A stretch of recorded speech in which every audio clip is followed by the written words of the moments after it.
facility for us. So immediately we had to revise the business plan to account for the extra space, and say, okay, how are we going to do this? And then, of course, over the years, it's evolved to, okay, let's move up to the second floor because we originally just opened down here.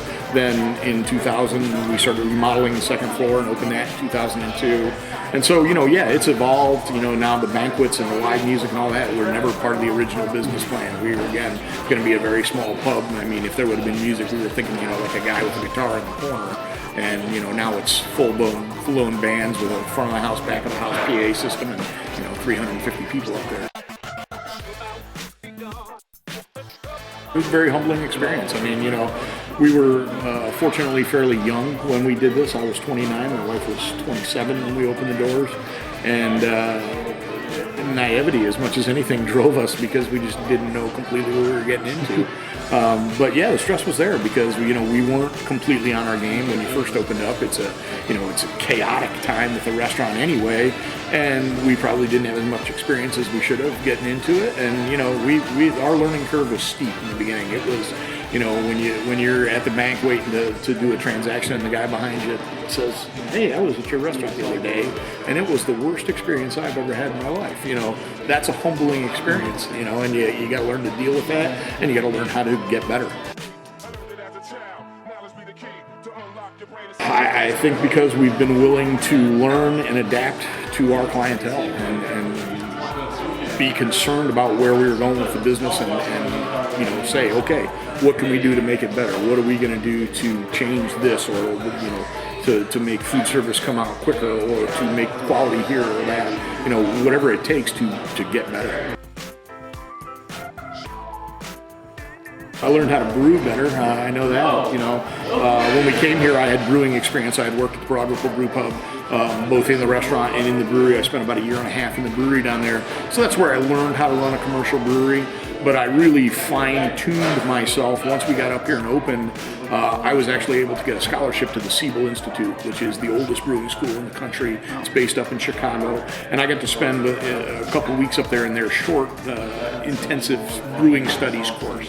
And that was a tremendous experience for me because I was able to take a fair amount of practical experience in the brewery and then combine that with a very intensive educational regimen over that 2-week period.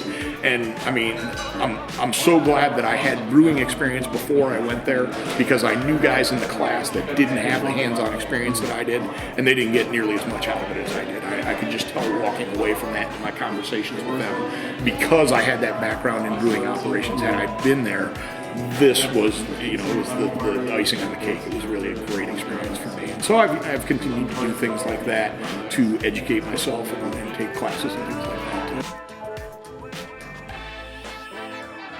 It really doesn't affect us a lot. I mean, we're probably as much geared to restaurant sales as a benchmark as we are with the craft brewing industry because of what we do, because we're a brew pub. We focus on brewing and serving in-house only. We don't distribute anywhere else. So, while the industry is growing and that helps people understand what we do and recognize that, hey, they're a microbrewery down there and they're producing beer as well, it's not affecting us in the sense that we're worrying about outside sales and distribution and all that kind of stuff, because that's just not part of our business model.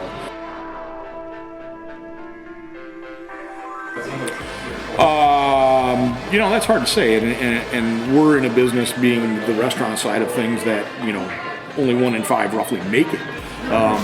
But a lot of things to pay attention to, I mean, I see people that get into the business, especially in the restaurant and bar business, that they're party folks and they think it's going to be a good time, and it's not work, and couldn't be further from the truth. It's all work, and it's not about hanging out and drinking with all your buddies, because that doesn't make any money.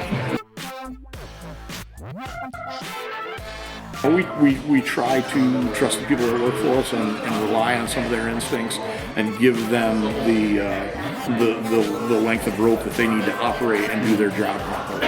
And that's tough sometimes. Again, have passion. Be ready to go at it. If you don't like what you're doing, it's not going to work. It's not going to. You go into work miserable every day, and I have friends that over the course of years would hate the job, then find another one. Well, I can't. I mean, to me, I understand the financial aspects of it and all that kind of stuff, but that you can go out and find a job that you like and enjoy what you're doing, and when it's your own business, that's an absolute must.